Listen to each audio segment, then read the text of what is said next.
বাংলাদেশ সেন্টারের ডেভেলপমেন্ট বিষয় নিয়ে আমরা কথা বলেছি।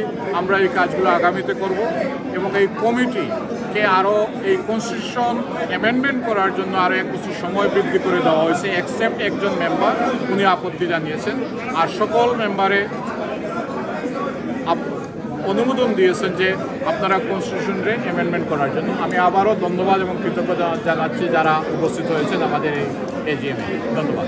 আজকে আমাদের বাংলাদেশ সেন্টারের 2025-এর এজিএমে অনেকগুলা ডিসিশন করছেন, অনেক মেম্বাররা এই অ্যাক্রস দ্য কান্ট্রি আসছেন, প্রায় 200-এর মতো, and it has been a wonderful and successful AGM.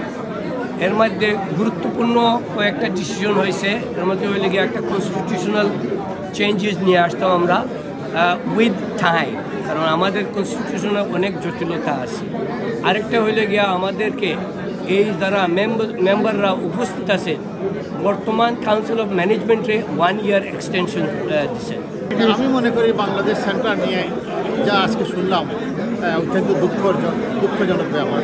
যে কোনোভাবে এটা একটা মিউটেশন করে বাঙালি যারা মুরব্বী আছেন তিনিরা ইনভলভ হন, আর তিনিরা এটা মিউটেশন করে এটা একটা অফিসের মাধ্যমে একটা নির্বাচন দিয়ে এবং কনস্টিটিউশনটা সংশোধন করে একটা নির্বাচন করে দিয়ে সুন্দর এটা চলবে। ধন্যবাদ। ধন্যবাদ আপনাকে। আজকে annual general meeting Bangladesh centre হয়েছে, অত্যন্ত প্রফেশনাল ওয়ে সুন্দরভাবে তারা আয়োজন করেছেন এবং আমাদের মেম্বারদের অনুপস্থিতি আছে। আমরা বেশ কিছুদিন থেকে লক্ষ্য করছি দুটা গ্রুপ এবং বিভিন্ন সময় হোয়াটসঅ্যাপ গ্রুপে একে অন্যকে অ্যাটাক করে তারা মন্তব্য রাখে। আমি একজন নাগরিক হিসেবে, প্রবাসী বাংলাদেশি হিসেবে, এই সেন্টারের সাথে দীর্ঘদিনের সদস্য হিসাবে আমি সবাইকে অনুরোধ করব, আমরা সবাই যেন কেউ কাউকে অ্যাটাক না করে আমরা বক্তব্য রাখি। এবং আমি আশাবাদী, অত্যন্ত আশাবাদী, সবাই মিলে যদি চেষ্টা করি আমরা, তাহলে আমাদের যারা আছেন তারা সবাই যেন আসেন এবং সবাই সম্পৃক্ত হয়ে একটি জায়গায়, বাংলাদেশের বাইরে আমরা দেশেও দেখেন আমাদের রাজনীতিতে আমরা অক্ষমতে পৌঁছাতে পারি না। আমাদের একটা অক্ষমতার দরকার আছে।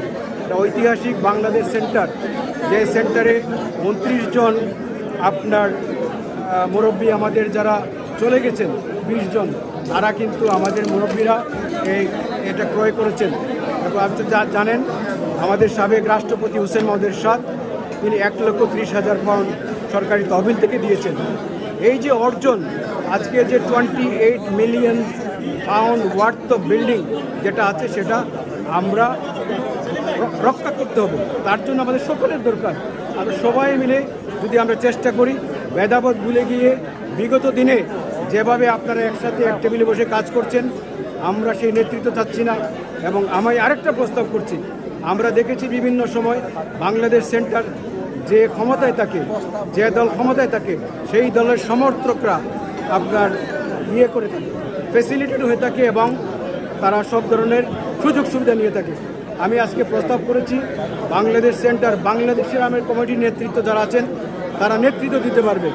আমরা যদি সবাই মিলে আমরা অ্যামেন্ডমেন্ট করতে পারি, আমাদের কমিউনিটির থেকে সভাপতি নির্বাচিত করতে পারি, তাহলে আমার মনে হয় দলীয়করণ থেকে আমরা মুক্ত হতে পারবো এবং আমরা ইউনাইটেড বাংলাদেশ সেন্টারে দেখতে পারবো।